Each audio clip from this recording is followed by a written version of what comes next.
Election commission of India के जो निर्देश हैं उसमें किसी भी प्रकार से प्रत्याशी के प्रचार करने पे रोक नहीं है, लेकिन उनकी संख्या निर्धारित कर दी गई है। वो रैली नहीं कर सकते, पदयात्रा नहीं कर सकते, वो रोड शो नहीं कर सकते, लेकिन 5 से कम संख्या में अगर वो घर घर जाते हैं तो उस पर रोक नहीं है। जितने भी लोगों के फ़ोन प्रत्याशियों के या भावी प्रत्याशियों के हम लोगों के पास आते हैं, कंट्रोल रूम पे जानकारी के लिए फ़ोन आते हैं, उन सबको ये गाइडलाइन बताई जाती है। अधिकतर लोग इसका पालन कर रहे हैं। कहीं भी इसकी वायलेशन होगी तो निश्चित रूप से उस पर उसी दिन कार्रवाई होगी।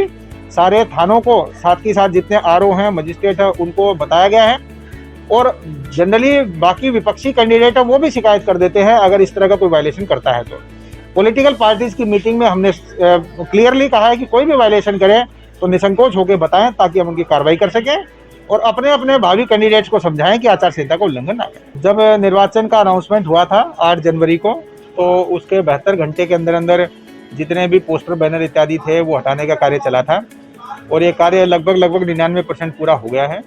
इक्का दुक्का पोस्टर कई बार गांव में दिखाई दे जाते हैं, तो जहां जहां शिकायत मिलती है उस पर भी कार्रवाई होती है। अब जोनल सेक्टर मजिस्ट्रेट्स का भ्रमण हम लोगों ने इसीलिए शुरू कराया है कि अभी भी कहीं वॉल पेंटिंग बच गई हो या कोई ऊपर पेड़ पे या खंबे पे टंगे हुए पोस्टर बच गए हों जो किसी की नज़र से छुप के अभी भी लगे हैं, तो उनको उतरवा दिया जाए।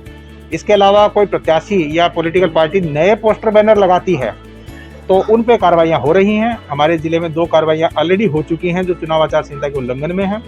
अगर कोई लोग बिना परमिशन लेके, बिना अपना खर्चा बुक कराए, बिना आरोप की जानकारी के अगर कोई भी प्रचार सामग्री लगाता है तो निश्चित रूप से वो चुनाव आचार संहिता का उल्लंघन माना जाएगा, उनकी कार्रवाई होगी। जो बचे हुए हैं उनको उतरवाने के लिए दोबारा से सेक्टर जोनल मजिस्ट्रेट्स की टीम फील्ड में भेजी गई है ताकि इंश्योर कर लें कि ग्राम स्तरीय कर्मचारी अभी तक नहीं उतार पाए तो उतर जाएं। साथ ही साथ ये भी अगर जानकारी मिल रही है कि 8 तारीख के 72 घंटे के बाद जिन्होंने ये काम नहीं किया, सरकारी कर्मचारियों की जिनकी ड्यूटी थी, उनके स्पष्टीकरण भी कॉल हो रहे हैं। एक ऐसी पोस्टर की जानकारी स्टेडियम में आई थी, वो पोस्टर उतरवाया गया और जो वहाँ पे क्रीड़ा अधिकारी हैं उनका स्पष्टीकरण कॉल हुआ। इसी प्रकार से अगर सामग्री बची हुई है और जिन्होंने जिम्मेदारी नहीं निभाई अभी तक, जिन कर्मचारियों के क्षेत्र में वो है, उनके स्पष्टीकरण भी साथ के साथ कॉल हो रहे हैं।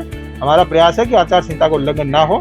वाराणसी में अधिकतर लोग समझदार हैं और जनरली वायलेशन नहीं करते हैं, परंतु फिर भी अगर होगा तो उसको सख्ती से देखा जाए। लोगों ने कोई भी ट्रेनिंग जनवरी में नहीं रखी है। जो विशेषज्ञ उनका ये मानना है कि जनवरी के 25-26 जनवरी के आसपास वाराणसी में कोविड की पीक आएगी, इसीलिए जितनी भी कर्मचारियों की ट्रेनिंग हम लोगों ने रखी है और फरवरी महीने में रखी है।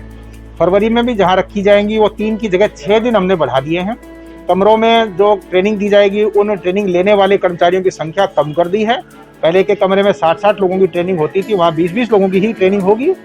कमरे बढ़ा दिए, कॉलेज बढ़ा दिए, दिन बढ़ा दिए। 7 दिन में जाके ट्रेनिंग पूरी होगी जो 3 दिन में होती थी। इसलिए हम लोगों ने सेशन जो है वो डिसेंट्रलाइज कर दिए। कर्मचारियों को जनवरी में ट्रेनिंग से फ्री रखा है। अभी केवल ब्लॉक के कंट्रोल रूम और डिस्ट्रिक्ट के कंट्रोल रूम चल रहे हैं। इसके अलावा फील्ड में जिनकी ड्यूटी है वो लोग फील्ड में घूम रहे हैं। किसी भी भीड़ भाड़ वाली जगह जहाँ इलेक्शन का काम होता है वो सारा फरवरी में पोस्टपोन कर दिया गया है, क्योंकि हमारा 7 मार्च को इलेक्शन है। इसलिए फिलहाल जनवरी में कोई भीड़ भाड़ का कार्य इलेक्शन का नहीं किया जा रहा। जो कर्मचारी पॉजिटिव आ रहे हैं हम उनको सलाह दे रहे हैं कि जल्दी से वो ठीक हों, अपना ट्रीटमेंट कराएं। बाकी लोगों को जो प्रिकॉशन डोज है वो लगाने का भी काम चालू है। कई कर्मचारियों ने लगवा भी ली है, पुलिस के कर्मचारियों ने लगवा ली है। हमारी कोशिश होगी कि 31 जनवरी तक सारे कर्मचारी जो भी इलेक्शन कराने जाएंगे, पोलिंग पार्टी के जो लोग होंगे, उनका प्रिकॉशन वैक्सीनेशन कर दें। जो बचेगा उनका ट्रेनिंग के दौरान ही फरवरी में वहीं पे बूथ खोल के वहाँ पे वैक्सीनेशन कर दिया जाएगा।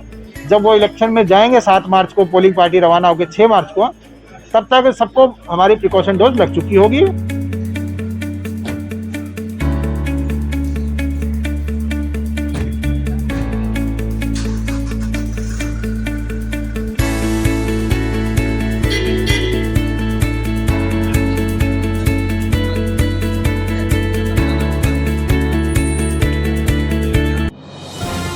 डिजिटल इंडिया का digital new platform live VNS पिछले 7 वर्षों से बनारस की सेवा में। पाइए बनारस के कोने कोने की खबर निष्पक्षता के साथ लाइव वीएनएस से। बनारस की ताज़ा तरीन खबरों के लिए प्ले स्टोर से डाउनलोड कीजिए लाइव वीएनएस ऐप या फॉलो कीजिए लाइव वीएनएस को सोशल मीडिया पर।